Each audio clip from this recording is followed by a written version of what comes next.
porque en Chile hay la posibilidad, obviamente están trabajando una nueva constitución con cambios, quieren eliminar la Cámara de Senadores, algo acá que justamente nos estamos planteando en el Perú, si es que deberíamos volver o no a esa Cámara de Senadores, a esa Cámara reflexiva. Allá quieren hacer otra cosa, pero lo bonito, y sí, lo bonito por así decirlo, es que esa nueva constitución tiene un referéndum de salida, es decir, que Chile, el pueblo chileno, podría finalmente decirle a todos estos constituyentes: no queremos esta nueva constitución, se han pasado de vuelta, están locazos y finalmente no hay ninguna nueva constitución. Se quedan con la constitución antigua y todo este proceso no sirvió absolutamente nada. ¿Y por qué digo eso? Porque justamente eso debería refrenar a esas voces extremistas que se han dado cita en esa asamblea constituyente en Chile y que pone en peligro la posibilidad de que tenga una nueva constitución por estas macanas que se les ocurre y se quieren ir de un extremo a otro. Yo quería hablar también de un tema aquí local. Yo lo he dicho 1000 veces, es decir, cuando estaba en radio anteriormente y cuando finalmente quien dirigía, si se quiere, a la iglesia aquí en el Perú era Cardenal Cipriani, Monseñor Cipriani.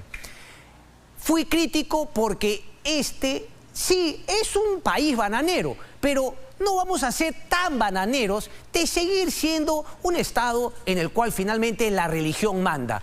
¿No? El clero interviene, define la política, cada vez que tenemos un problema aparece el representante del Señor en la tierra para salvarnos. ¿Hasta cuándo vamos a ser tan cacasenos? ¿Hasta cuándo vamos a ser tan bananeros? Si yo criticaba al señor Cipriani por el tema de fondo, que es que la iglesia política no participa la iglesia peruana no participa en la política nacional. Y yo lo decía en el fondo, también se le criticaba obviamente por algunas tonterías que hablaba. Pero sin embargo ahora veo que nuevamente el cacacenismo tiene color, ¿no? y sangre peruana. El cacacenismo nacional es lo que mejor nos representa al parecer, porque resulta que las voces que criticaban a Cipriani hoy lo levantan, ¿no? en un altarcito a Pedro Barreto, al cardenal de Huancayo. Él sí tiene la voz, él sí es la autoridad, él sí nos va a llevar por el camino del Señor. Va de retro, Barreto, retrocede, viejo. ¿Qué le dijeron a Pedro Barreto en Huancayo?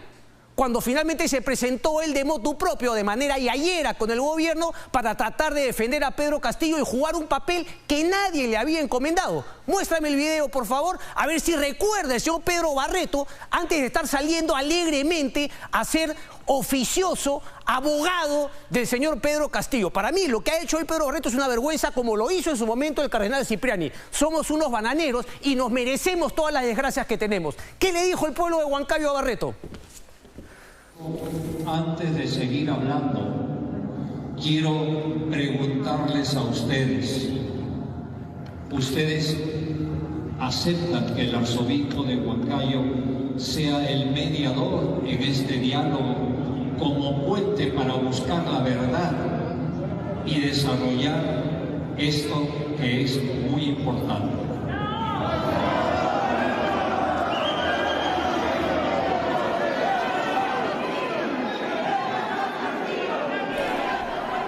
Se lo repetimos a Barreto, no entiendo qué parte no se ha acordado para finalmente ir a Palacio de Gobierno. Y no solamente eso, porque yo quiero que entiendan que ese es el punto. Si en verdad hubiese honestidad intelectual de parte del señor Pedro Barreto, y si en verdad el señor Pedro Castillo lo hubiese escuchado y tendría ese afán, lo honesto, lo transparente, lo que debería hacer no cualquier persona, mucho menos alguien con sotana, es decirle al señor presidente: bueno, si usted en verdad lo que me está diciendo es cierto, yo voy a irme a mi casa, me voy a ir con el señor Max Hernández, que dicho sea de paso tuvo una actitud, digamos, más correcta, ¿no? Se nota que él es intelectual y no es una persona ideologizada como el señor Pedro Barreto, como lo era también Cardenal Cipriani.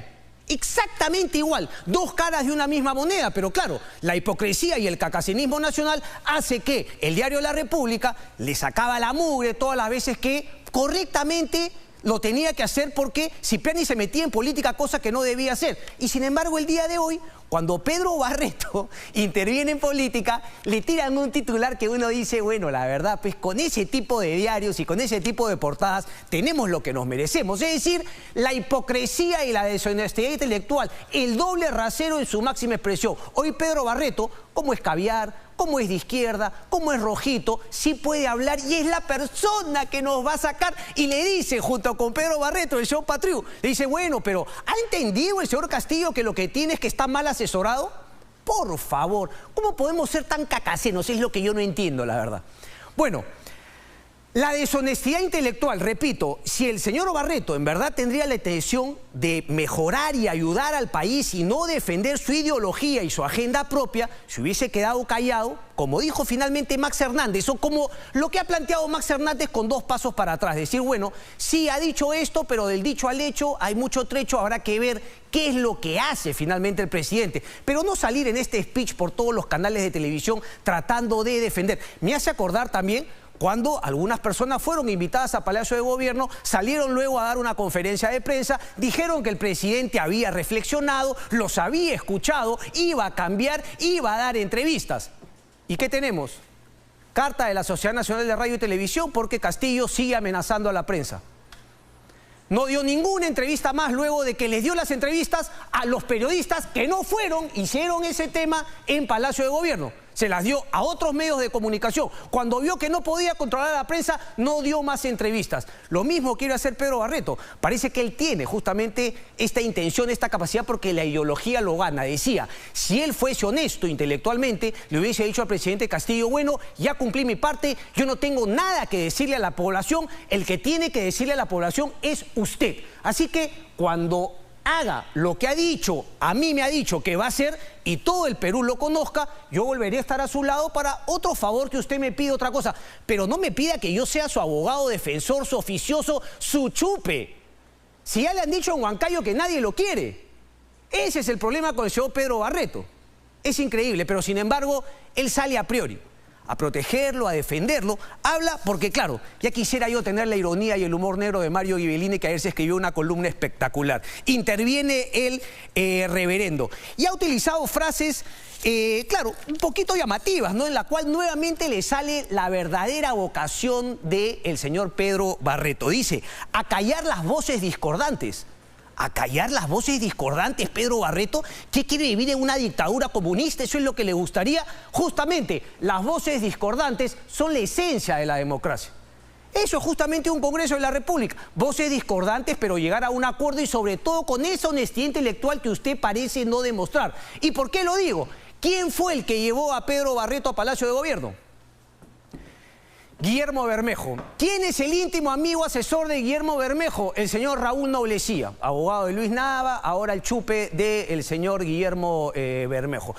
Raúl Noblecía, ustedes tienen que ver sus tweets, la verdad se quedan locos porque tiene el mismo discurso que el señor Pedro Barreto. ¿Cuál es el vínculo entre Bermejo, Noblecía y Pedro Barreto? Ponme los tweets, por favor.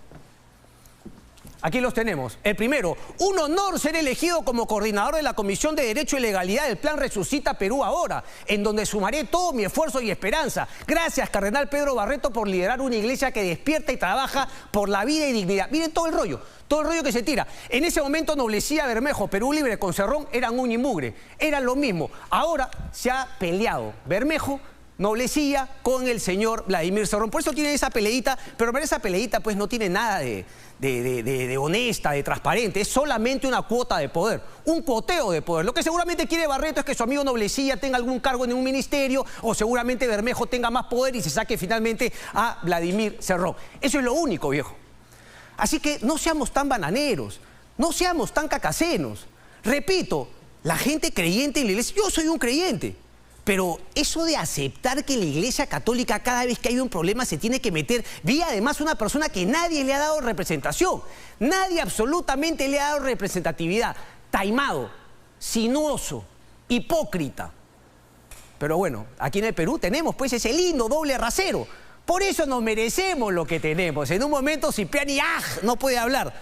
Yo lo critiqué en su momento y ahora critico también a Barreto, pero ¿qué hacen los cacasenos? Ahora sí. Porque es de los míos. No importa que sea un corrupto. Si es un corrupto de los míos, vale. Que sea Castañeda Locio, pero si es Susana Villarán, qué lindo. Es la ducha. Hay que ser corrupta para luchar contra la corrupción. Por favor. En fin, es lo que tenemos, es lo que hay. Y con eso tenemos que lidiar, viejo.